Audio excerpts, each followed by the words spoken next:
ಅಧ್ಯಾಯ 37.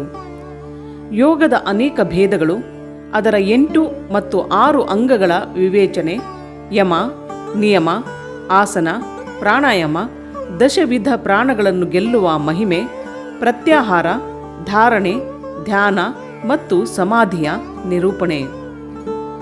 ಶ್ರೀಕೃಷ್ಣನು ಕೇಳಿದನು, ಪೂಜ್ಯರೇ, ತಾವು ಜ್ಞಾನ, ಕ್ರಿಯೆ ಮತ್ತು ಚರ್ಯೆಯನ್ನು ಸಂಕ್ಷಿಪ್ತವಾಗಿ ಸಾರವನ್ನು ನನಗೆ ತಿಳಿಸಿದಿರಿ. ಇದೆಲ್ಲವೂ ಶ್ರುತಿಯಂತೆ ಆದರಣೀಯವಾಗಿದೆ. ಇದನ್ನು ನಾನು ಗಮನವಿಟ್ಟು ಕೇಳಿರುವೆನು. ಈಗ ನಾನು ಅಧಿಕಾರ, ಅಂಗ, ವಿಧಿ ಮತ್ತು ಪ್ರಯೋಜನ ಸಹಿತ ಪರಮ ದುರ್ಲಭ ಯೋಗದ ವರ್ಣನೆಯನ್ನು ಕೇಳಲು ಬಯಸುತ್ತಿರುವೆನು. ಯೋಗಾದಿಗಳ ಅಭ್ಯಾಸ ಮಾಡುವ ಮೊದಲೇ ಮೃತ್ಯುವಾದರೆ ಮನುಷ್ಯನು ಆತ್ಮಘಾತಿಯಾಗುತ್ತಾನೆ. ಆದ್ದರಿಂದ ನೀವು ಶೀಘ್ರವಾಗಿ ಸಿದ್ಧ ಮಾಡಬಹುದಾದ, ಮನುಷ್ಯನು ಆತ್ಮಘಾತಿಯಾಗದಂತೆ ಯೋಗದ ಯಾವುದಾದರೂ ಸಾಧನೆಯನ್ನು ತಿಳಿಸಿರಿ. ಯೋಗದ ಆ ಅನುಷ್ಠಾನ, ಅದರ ಕಾರಣ, ಅದಕ್ಕಾಗಿ ಉಪಯುಕ್ತ ಸಮಯ, ಸಾಧನೆ ಹಾಗೂ ಅದರ ಭೇದಗಳ ತಾರತಮ್ಯಗಳು ಯಾವುವು? ಉಪಮನ್ಯು ಹೇಳಿದರು, ಶ್ರೀಕೃಷ್ಣನೇ, ನೀನು ಎಲ್ಲ ಪ್ರಶ್ನೆಗಳ ತಾರತಮ್ಯವನ್ನು ತಿಳಿದಿರುವೆ. ನಿನ್ನ ಈ ಪ್ರಶ್ನೆಯು ಬಹಳ ಉಪಯುಕ್ತವಾಗಿದೆ. ಅದಕ್ಕಾಗಿ ಇದೆಲ್ಲದರ ಕುರಿತು ಕ್ರಮವಾಗಿ ನಾನು ಬೆಳಕು ಚೆಲ್ಲುವೆನು. ನೀನು ಏಕಾಗ್ರಚಿತ್ತನಾಗಿ ಕೇಳು. ಯಾರ ಇತರ ವೃತ್ತಿಗಳು ನಿರೋಧವಾಗಿ ಇಂತಹ ಚಿತ್ತವು ಭಗವಾನ್ ಶಿವನಲ್ಲಿ ನಿಶ್ಚಲ ವೃತ್ತಿ ಉಂಟಾಗುವುದೋ ಅದನ್ನು ಸಂಕ್ಷೇಪವಾಗಿ ಯೋಗ ಎಂದು ಹೇಳಲಾಗಿದೆ. ಈ ಯೋಗವು ಮಂತ್ರ ಯೋಗ, ಸ್ಪರ್ಶಯೋಗ, ಭಾವಯೋಗ, ಅಭಾವಯೋಗ ಮತ್ತು ಮಹಾಯೋಗ ಎಂಬ 5 ಪ್ರಕಾರಗಳಿಂದ ಇವೆ. ಮಂತ್ರ ಜಪದ ಅಭ್ಯಾಸದಿಂದ ಮಂತ್ರದ ವಾಚ್ಯಾರ್ಥದಲ್ಲಿ ಸ್ಥಿತವಾದ ವಿಕ್ಷೇಪರಹಿತ ಮನಸ್ಸಿನ ವೃತ್ತಿಯನ್ನು ಮಂತ್ರಯೋಗ ಎಂದು ಹೇಳುತ್ತಾರೆ. ಮನಸ್ಸಿನ ಅದೇ ವೃತ್ತಿಯು ಪ್ರಾಣಾಯಾಮಕ್ಕೆ ಪ್ರಧಾನತೆ ಇದ್ದರೆ ಅದರ ಹೆಸರು ಸ್ಪರ್ಶಯೋಗ ಎಂದು ಆಗಿದೆ. ಆ ಸ್ಪರ್ಶಯೋಗವು ಮಂತ್ರದ ಸ್ಪರ್ಶದಿಂದ ರಹಿತವಾದಾಗ ಭಾವಯೋಗ ಎಂದು ಹೇಳುತ್ತಾರೆ.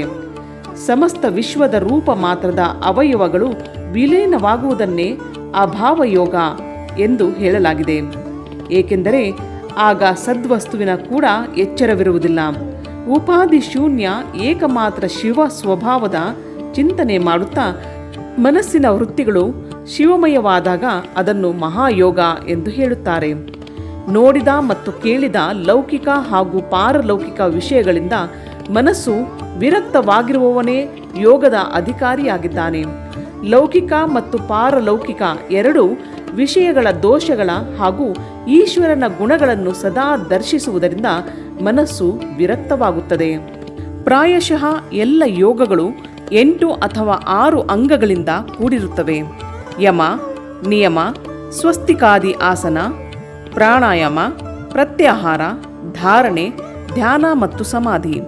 ಹೀಗೆ ಯೋಗದ 8 ಅಂಗಗಳನ್ನು ವಿದ್ವಾಂಸರು ತಿಳಿಸಿರುವರು. ಆಸನ, ಪ್ರಾಣಾಯಾಮ, ಪ್ರತ್ಯಾಹಾರ, ಧಾರಣೆ, ಧ್ಯಾನ, ಸಮಾಧಿ ಇವು ಸ್ವಲ್ಪದರಲ್ಲಿ ಯೋಗದ 6 ಲಕ್ಷಣಗಳಾಗಿವೆ. ಶಿವಶಾಸ್ತ್ರದಲ್ಲಿ ಇವುಗಳ ಬೇರೆ ಬೇರೆ ಲಕ್ಷಣಗಳನ್ನು ತಿಳಿಸಲಾಗಿದೆ. ಇತರ ಶಿವಾಗಮಗಳಲ್ಲಿ, ವಿಶೇಷವಾಗಿ ಕಾಮಿಕ ಮೊದಲಾದವುಗಳಲ್ಲಿ, ಯೋಗಶಾಸ್ತ್ರದಲ್ಲಿ ಕೆಲವು ಪುರಾಣಗಳಲ್ಲಿಯೂ ಇವುಗಳ ಲಕ್ಷಣಗಳನ್ನು ವರ್ಣಿಸಿವೆ. ಅಹಿಂಸಾ, ಸತ್ಯ, ಆಸ್ತೇಯ, ಬ್ರಹ್ಮಚರ್ಯ ಮತ್ತು ಅಪರಿಗ್ರಹ ಇವನ್ನು ಸತ್ಪುರುಷರು ಯಮವೆಂದು ಹೇಳಿರುವರು. ಈ ಪ್ರಕಾರ ಯಮವು 5 ಅವಯವಗಳ ಯೋಗದಿಂದ ಕೂಡಿದೆ. ಶೌಚ, ಸಂತೋಷ, ತಪಸ್ಸು, ಜಪ ಅಂದರೆ ಸ್ವಾಧ್ಯಾಯ ಮತ್ತು ಪ್ರಣಿಧಾನ. ಈ 5 ಭೇದಗಳಿಂದ ಕೂಡಿದ ಇತರ ಯೋಗಾಂಗಗಳನ್ನು ನಿಯಮ ಎಂದು ಹೇಳಲಾಗಿದೆ. ತಾತ್ಪರ್ಯ ನಿಯಮವು ತನ್ನ ಅಂಶಗಳ ಭೇದದಿಂದ 5 ಪ್ರಕಾರದಿಂದ ಇದೆ. ಸ್ವಸ್ತಿಕ ಆಸನ, ಪದ್ಮಾಸನ, ಅರ್ಧಚಂದ್ರಾಸನ, ವೀರಾಸನ, ಯೋಗಾಸನ, ಪ್ರಸಾದಿತಾಸನ, ಪರ್ಯಂಕಾಸನ ಹಾಗೂ ತನ್ನ ಅಭಿರುಚಿಗನುಸಾರವಾದ ಆಸನ. ಹೀಗೆ ಆಸನದ 8 ಭೇದಗಳನ್ನು ಹೇಳಲಾಗಿದೆ. ನಮ್ಮ ಶರೀರದಲ್ಲಿ ಪ್ರಕಟವಾದ ವಾಯುವನ್ನು ಪ್ರಾಣವೆಂದು ಹೇಳುತ್ತಾರೆ. ಅದನ್ನು ತಡೆಯುವುದೇ ಅದರ ಆಯಾಮವಾಗಿದೆ. ರೇಚಕ, ಪೂರಕ, ಕುಂಭಕ ಎಂಬ ಪ್ರಾಣಾಯಾಮದ 3 ಭೇದಗಳಿವೆ. ಮೂಗಿನ ಒಂದು ಹೊಳ್ಳೆಯನ್ನು ಮುಚ್ಚಿ ಇನ್ನೊಂದರಿಂದ ಉದರದಲ್ಲಿರುವ ವಾಯುವನ್ನು ಹೊರಗೆ ಹಾಕುವುದು. ಈ ಕ್ರಿಯೆಯನ್ನು ರೇಚಕವೆಂದು ಹೇಳುತ್ತಾರೆ. ಮತ್ತೆ ಇನ್ನೊಂದು ಮೂಗಿನ ಹೊಳ್ಳೆಯಿಂದ ವಾಯುವನ್ನು ತಿದಿಯಂತೆ ಶರೀರದಲ್ಲಿ ತುಂಬಬೇಕು. ಇದರಲ್ಲಿ ವಾಯುವಿನ ಪೂರಣವಾಗುವುದರಿಂದ ಇದನ್ನು ಪೂರಕ ಎಂದು ಹೇಳಲಾಗಿದೆ. ಸಾಧಕನು ಒಳಗಿನ ವಾಯುವನ್ನು ಹೊರಗೆ ಬಿಡದೆ, ಹೊರಗಿನ ವಾಯುವನ್ನು ಒಳಗೆ ತೆಗೆದುಕೊಳ್ಳದೆ, ಕೇವಲ ತುಂಬಿದ ಕೊಡದಂತೆ ಅವಿಚಲ ಭಾವದಿಂದ ಸ್ಥಿತನಾದಾಗ ಆ ಪ್ರಾಣಾಯಾಮವನ್ನು ಕುಂಭಕ ಎಂದು ಹೇಳುತ್ತಾರೆ. ಯೋಗದ ಸಾಧಕನು ರೇಚಕ ಮೊದಲಾದ ಪ್ರಾಣಾಯಾಮಗಳನ್ನು ಬೇಗನೆ ಮಾಡಬಾರದು ಮತ್ತು ಬಹಳ ನಿಧಾನವಾಗಿಯೂ ಮಾಡಬಾರದು. ಸಾಧನೆಗಾಗಿ ಉದ್ಯುಕ್ತನಾದಾಗ ಕ್ರಮಯೋಗದಿಂದ ಅದನ್ನು ಅಭ್ಯಾಸ ಮಾಡಬೇಕು. ರೇಚಕ ಮೊದಲಾದವುಗಳಲ್ಲಿ ನಾಡಿ ಶೋಧನ ಪೂರ್ವಕ ಮಾಡಲಾಗುವ ಪ್ರಾಣಾಯಾಮದ ಅಭ್ಯಾಸವನ್ನು ಸ್ವೇಚ್ಛೆಯಿಂದ ಉತ್ಕ್ರಮಣದವರೆಗೆ ಮಾಡುತ್ತಾ ಇರಬೇಕು ಎಂಬುದನ್ನು ಯೋಗಶಾಸ್ತ್ರದಲ್ಲಿ ತಿಳಿಸಲಾಗಿದೆ. ಕನಿಷ್ಠ ಮೊದಲಾದ ಕ್ರಮದಿಂದ ಪ್ರಾಣಾಯಾಮಗಳು 4 ವಿಧವಾಗಿ ಹೇಳಲಾಗಿದೆ. ಮಾತ್ರ ಮತ್ತು ಗುಣಗಳ ತಾರತಮ್ಯದಿಂದ ಈ ಭೇದಗಳಾಗುತ್ತವೆ. 4 ಭೇದಗಳಿಂದ ಕನ್ಯಕ ಅಥವಾ ಕನಿಷ್ಠ ಪ್ರಾಣಾಯಾಮವು ಪ್ರಥಮ ಉದ್ಘಾತ ಎಂದು ಹೇಳಲಾಗಿದೆ. ಉದ್ಘಾತದ ಅರ್ಥ ನಾಭಿ ಮೂಲದಿಂದ ಪ್ರೇರಿತವಾದ ವಾಯುವು ಶಿರದಲ್ಲಿ ಡಿಕ್ಕಿ ಹೊಡೆಯುವುದಾಗಿದೆ. ಈ ಪ್ರಾಣಾಯಾಮದಲ್ಲಿ ದೇಶ, ಕಾಲ ಮತ್ತು ಸಂಖ್ಯೆಯ ಪರಿಮಾಣವಾಗಿದೆ. ಇದರಲ್ಲಿ 12 ಮಾತ್ರೆಗಳು ಇವೆ. ಮಧ್ಯಮ ಪ್ರಾಣಾಯಾಮ ದ್ವಿತೀಯ ಉದ್ಘಾತವಾಗಿದೆ. ಇದರಲ್ಲಿ 24 ಮಾತ್ರೆಗಳು ಇರುತ್ತವೆ. ಉತ್ತಮ ಶ್ರೇಣಿಯ ಪ್ರಾಣಾಯಾಮವು ತೃತೀಯ ಉದ್ಘಾತವಾಗಿದೆ. ಅದರಲ್ಲಿ 36 ಮಾತ್ರೆಗಳಿವೆ. ಇದರಿಂದಲೂ ಶ್ರೇಷ್ಠ ಸರ್ವೋತ್ಕೃಷ್ಟ 4ನೆಯ ಪ್ರಾಣಾಯಾಮವಾಗಿದೆ. ಯೋಗ ಸೂತ್ರದಲ್ಲಿ 4ನೆಯ ಪ್ರಾಣಾಯಾಮದ ಪರಿಚಯ ಹೀಗೆ ಕೊಡಲಾಗಿದೆ. ಬಾಹ್ಯಾಂತರ ವಿಷಯಾಕ್ಷೇಪಿ ಚತುರ್ಥಃ, ಅರ್ಥಾತ್ ಹೊರಗೆ ಮತ್ತು ಅಭ್ಯಂತರ ವಿಷಯಗಳನ್ನು ಎಸೆಯುವ ಪ್ರಾಣಾಯಾಮವನ್ನು 4ನೆಯದಾಗಿದೆ. ಅದು ಶರೀರದಲ್ಲಿ ಸ್ವೇದ ಮತ್ತು ಕಂಪ ಮುಂತಾದವುಗಳ ಜನಕವಾಗಿದೆ. ಯೋಗಿಯಲ್ಲಿ ಆನಂದಜನಿತ ರೋಮಾಂಚನ ನೇತ್ರಗಳಿಂದ ಅಶ್ರುಪಾತ, ಜಲ್ಪ, ಭ್ರಾಂತಿ ಮತ್ತು ಮೂರ್ಛೆ ಮೊದಲಾದ ಭಾವಗಳು ಪ್ರಕಟವಾಗುತ್ತವೆ. ಮೊಣಕಾಲುಗಳ ಸುತ್ತಲೂ ಪ್ರದಕ್ಷಿಣಾ ಕ್ರಮದಿಂದ ಬಹಳ ಬೇಗನೆ ಮತ್ತು ಬಹಳ ನಿಧಾನವಾಗಿಯೂ ಇಲ್ಲದೆ ಚಿಟಿಕೆ ಬಾರಿಸಬೇಕು. ಮೊಣಕಾಲಿನ ಒಂದು ಪ್ರದಕ್ಷಿಣೆಯಲ್ಲಿ ಎಷ್ಟು ಹೊತ್ತು ಚಿಟಿಕೆ ನಡೆಯುತ್ತದೋ ಆ ಸಮಯವು 1 ಮಾತ್ರೆಯಾಗಿದೆ. ಮಾತ್ರೆಗಳನ್ನು ಕ್ರಮವಾಗಿ ತಿಳಿಯಬೇಕು. ಉದ್ಘಾತ ಕ್ರಮ ಯೋಗದಿಂದ ನಾಡಿ ಶೋಧನ ಪೂರ್ವಕ ಪ್ರಾಣಾಯಾಮವನ್ನು ಮಾಡಬೇಕು. ಪ್ರಾಣಾಯಾಮದ ಆಗರ್ಭ ಮತ್ತು ಸಗರ್ಭ ಎಂಬ 2 ಭೇದಗಳನ್ನು ತಿಳಿಸಲಾಗಿದೆ. ಜಪ ಮತ್ತು ಧ್ಯಾನವಿಲ್ಲದೆ ಮಾಡುವ ಪ್ರಾಣಾಯಾಮವು ಅಗರ್ಭ ಎಂದು ಹೇಳಲಾಗುತ್ತದೆ ಮತ್ತು ಜಪ ಧ್ಯಾನದಿಂದ ಕೂಡಿದ ಪ್ರಾಣಾಯಾಮವನ್ನು ಸಗರ್ಭವೆಂದು ಹೇಳುತ್ತಾರೆ. ಅಗರ್ಭಕ್ಕಿಂತ ಸಗರ್ಭ ಪ್ರಾಣಾಯಾಮವು 100 ಪಟ್ಟು ಹೆಚ್ಚು ಉತ್ತಮವಾಗಿದೆ. ಅದಕ್ಕಾಗಿ ಯೋಗಿಗಳು ಪ್ರಾಯಶಃ ಸಗರ್ಭ ಪ್ರಾಣಾಯಾಮವನ್ನೇ ಮಾಡುತ್ತಾರೆ. ಪ್ರಾಣ ವಿಜಯದಿಂದಲೇ ಶರೀರದ ವಾಯುಗಳ ಮೇಲೆ ವಿಜಯ ಪಡೆಯಲಾಗುತ್ತದೆ. ಪ್ರಾಣ, ಅಪಾನ, ಸಮಾನ, ಉದಾನ, ವ್ಯಾನ, ನಾಗ, ಕೂರ್ಮ, ಕೃಕಲ, ದೇವದತ್ತ ಮತ್ತು ಧನಂಜಯ ಇವು 10 ಪ್ರಾಣವಾಯುಗಳಾಗಿವೆ. ಪ್ರಾಣವು ಪ್ರಯಾಣ ಮಾಡುತ್ತದೆ. ಅದಕ್ಕಾಗಿ ಇದನ್ನು ಪ್ರಾಣ ಎಂದು ಹೇಳುತ್ತಾರೆ. ಮಾಡಿದ ಭೋಜನವನ್ನು ಕೆಳಗೆ ಕೊಂಡು ಹೋಗುವ ವಾಯುವನ್ನು ಅಪಾನ ಎಂದು ಹೇಳುತ್ತಾರೆ. ಸಂಪೂರ್ಣ ಅಂಗಗಳನ್ನು ಬೆಳೆಸುತ್ತಾ ಅದರಲ್ಲಿ ವ್ಯಾಪ್ತವಾಗಿರುವ ವಾಯುವು ವ್ಯಾನ ಆಗಿದೆ. ಮರ್ಮಸ್ಥಾನಗಳಲ್ಲಿ ಉದ್ವೇಗಗೊಳಿಸುವುದಕ್ಕಾಗಿ ಉದಾನ ಎಂಬ ಸಂಜ್ಞೆ ಇದೆ.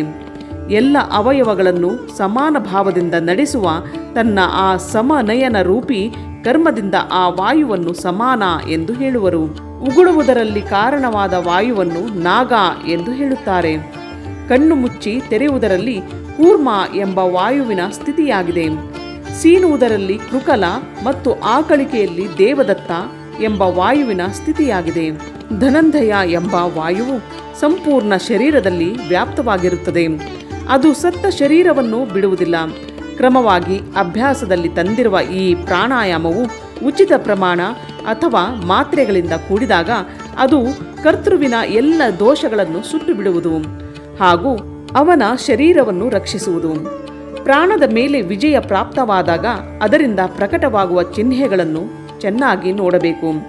ಮೊದಲಿಗೆ ಮಲಮೂತ್ರ ಮತ್ತು ಕಫಗಳು ಕಡಿಮೆಯಾಗುತ್ತವೆ. ಹೆಚ್ಚು ಭೋಜನ ಮಾಡುವ ಶಕ್ತಿಯು ಉಂಟಾಗುತ್ತದೆ. ವಿಳಂಬವಾಗಿ ಶ್ವಾಸಗಳು ನಡೆಯುವುವು. ಶರೀರದಲ್ಲಿ ಹಗೂರತನ ಉಂಟಾಗುತ್ತದೆ. ವೇಗವಾಗಿ ನಡೆಯುವ ಶಕ್ತಿ ಬರುತ್ತದೆ.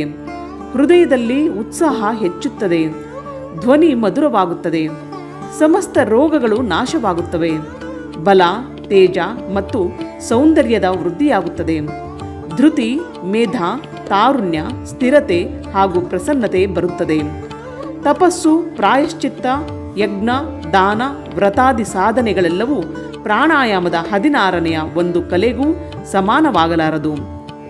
ತಮ್ಮ ತಮ್ಮ ವಿಷಯಗಳಲ್ಲಿ ಆಸಕ್ತವಾದ ಇಂದ್ರಿಯಗಳನ್ನು ಅಲ್ಲಿಂದ ತೊಡೆದು ತನ್ನೊಳಗೆ ಇರಿಸಿಕೊಳ್ಳುವ ಸಾಧನೆಯನ್ನು ಪ್ರತ್ಯಾಹಾರ ಎಂದು ಹೇಳುತ್ತಾರೆ. ಮನಸ್ಸು ಮತ್ತು ಇಂದ್ರಿಯಗಳೇ ಮನುಷ್ಯನನ್ನು ಸ್ವರ್ಗ ಹಾಗೂ ನರಕಕ್ಕೆ ಕೊಂಡು ಹೋಗುವುದಾಗಿದೆ.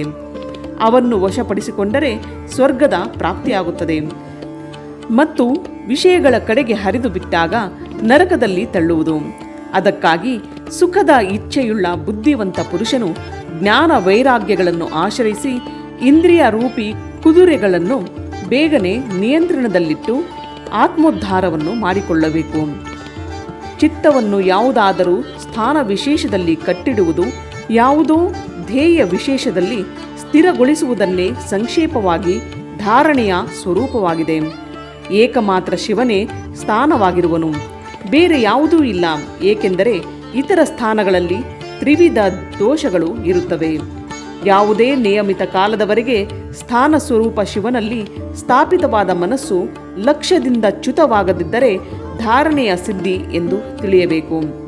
ಮನಸ್ಸು ಮೊದಲಿಗೆ ಧಾರಣೆಯಿಂದಲೇ ಸ್ಥಿರವಾಗುತ್ತದೆ. ಅದಕ್ಕಾಗಿ ಧಾರಣೆಯ ಅಭ್ಯಾಸದಿಂದ ಮನಸ್ಸನ್ನು ಧೀರವಾಗಿಸಬೇಕು. ಈಗ ಧ್ಯಾನದ ವ್ಯಾಖ್ಯೆ ಮಾಡಲಾಗುತ್ತದೆ. ಧ್ಯಾನದಲ್ಲಿ ಧೈ ಚಿಂತಾಯಾಮ್ ಈ ಧಾತುವನ್ನು ತಿಳಿಯಲಾಗಿದೆ. ಇದೇ ಧಾತುವಿನಿಂದ ಲ್ಯುಟ್ ಪ್ರತ್ಯಯ ಮಾಡಿದಾಗ ಧ್ಯಾನದ ಸಿದ್ಧಿಯಾಗುತ್ತದೆ. ಆದ್ದರಿಂದ ವಿಕ್ಷೇಪರಹಿತ ಚಿತ್ತದಿಂದ ಶಿವನನ್ನು ಪದೇ ಪದೇ ಚಿಂತಿಸುವುದನ್ನೇ ಧ್ಯಾನ ಎಂದು ಹೇಳುತ್ತಾರೆ. ಧ್ಯೇಯದಲ್ಲಿ ಸ್ಥಿತವಾದ ಚಿತ್ತದ ಧ್ಯೇಯಾಕಾರ ವೃತ್ತಿಯುಂಟಾಗುತ್ತದೆ. ನಡುವಿನಲ್ಲಿ ಬೇರೆ ವೃತ್ತಿಯು ಅಂತರವನ್ನುಂಟು ಮಾಡದೆ ಇರುವ ಧ್ಯೇಯಾಕಾರ ವೃತ್ತಿಯು ಪ್ರವಾಹ ರೂಪದಲ್ಲಿ ಇರುವುದನ್ನು ಧ್ಯಾನ ಎಂದು ಹೇಳಲಾಗುವುದು. ಇತರ ಎಲ್ಲ ವಸ್ತುಗಳನ್ನು ಬಿಟ್ಟು ಕೇವಲ ಕಲ್ಯಾಣಕಾರಿ ಪರಮದೇವ ದೇವೇಶ್ವರ ಶಿವನನ್ನೇ ಧ್ಯಾನ ಮಾಡಬೇಕು. ಅವನೇ ಎಲ್ಲರ ಪರಮ ಧ್ಯೇಯನಾಗಿರುವನು. ಹೀಗೆ ಅಥರ್ವವೇದ ಶ್ರುತಿಯ ಅಂತಿಮ ನಿರ್ಣಯವಾಗಿದೆ.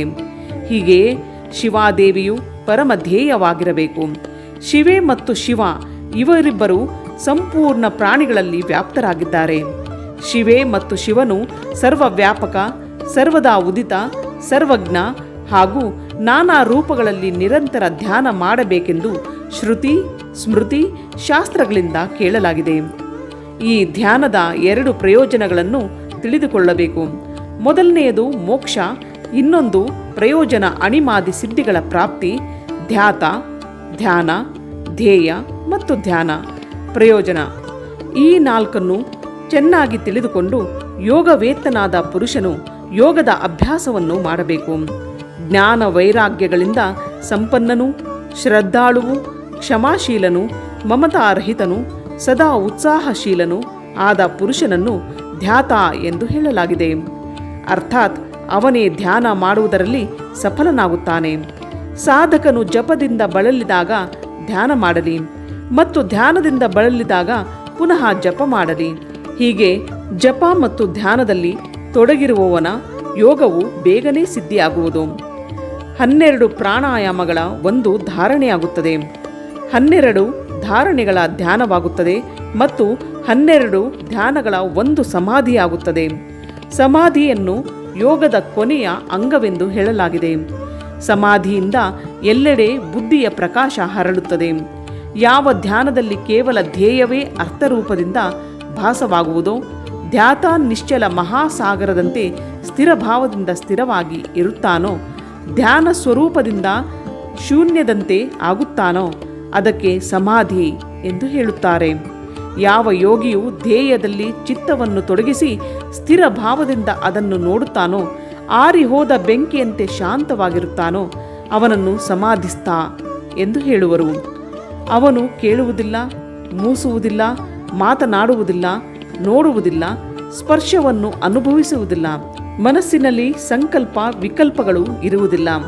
ಅವನಲ್ಲಿ ಅಭಿಮಾನದ ವೃತ್ತಿಯು ಉದಯಿಸುವುದಿಲ್ಲ. ಅವನು ಬುದ್ಧಿಯಿಂದ ಸ್ವಲ್ಪವೂ ತಿಳಿದುಕೊಳ್ಳುವುದಿಲ್ಲ. ಕೇವಲ ಕಟ್ಟಿಗೆಯಂತೆ ಸ್ಥಿರವಾಗಿರುತ್ತಾನೆ. ಹೀಗೆ ಶಿವನಲ್ಲಿ ಲೀನ ಚಿತ್ತನಾದ ಯೋಗಿಯನ್ನು ಇಲ್ಲಿ ಸಮಾಧಿಸ್ಥ ಎಂದು ಹೇಳಲಾಗಿದೆ. ಗಾಳಿಯು ಬೀಸದ ಜಾಗದಲ್ಲಿ ಇಟ್ಟ ದೀಪವು ಅಲುಗಾಡದೆ ನಿಸ್ಪಂದವಾಗಿ ಇರುತ್ತದೆ. ಹಾಗೆಯೇ ಸಮಾಧಿನಿಷ್ಠ ಶುದ್ಧ ಚಿತ್ತ ಯೋಗಿಯು ಆ ಸಮಾಧಿಯಿಂದ ಎಂದೂ ವಿಚಲಿತನಾಗುವುದಿಲ್ಲ. ಸುಸ್ಥಿರ ಭಾವದಿಂದ ಸ್ಥಿರವಾಗಿರುತ್ತಾನೆ.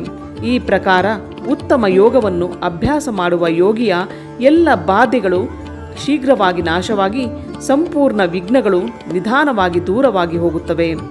ಇಲ್ಲಿಗೆ ಅಧ್ಯಾಯ 37 ಸಂಪೂರ್ಣವಾಯಿತು.